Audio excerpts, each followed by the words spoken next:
Ayun mga pachis, tayo nagbabalik sa vlogging channel. Ang oras po natin ngayon ay 11:33 PM ng gabi.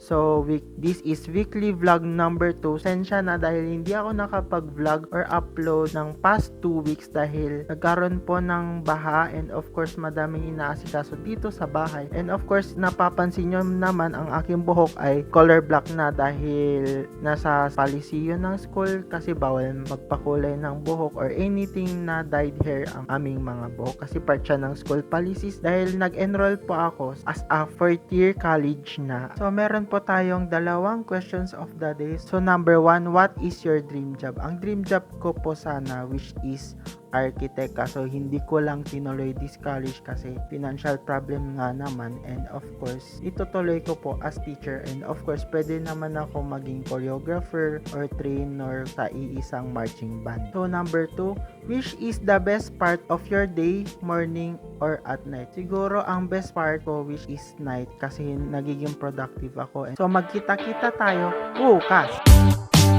Mga patches, this is day 5. Ang oras po natin ngayon ay 12 PM ng tanghali. So, ang agenda po natin ngayon is mag-aayos ng kwarto at saka mag-edit ng day 1 to 4.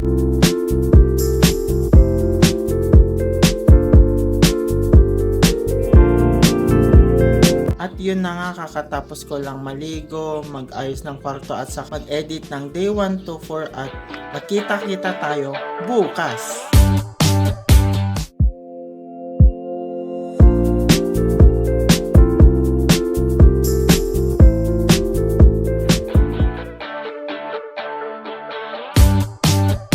Mga patches, this is day 7. Ang oras po natin ngayon ay 3:21 PM at sasabihin ko po kung bakit ako sa kwarto ng mami ko at dito na ako natutulog.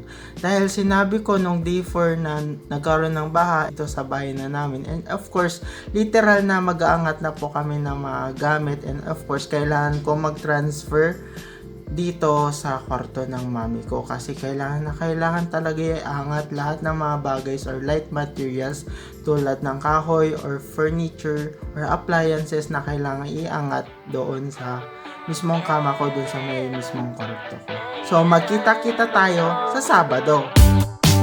It's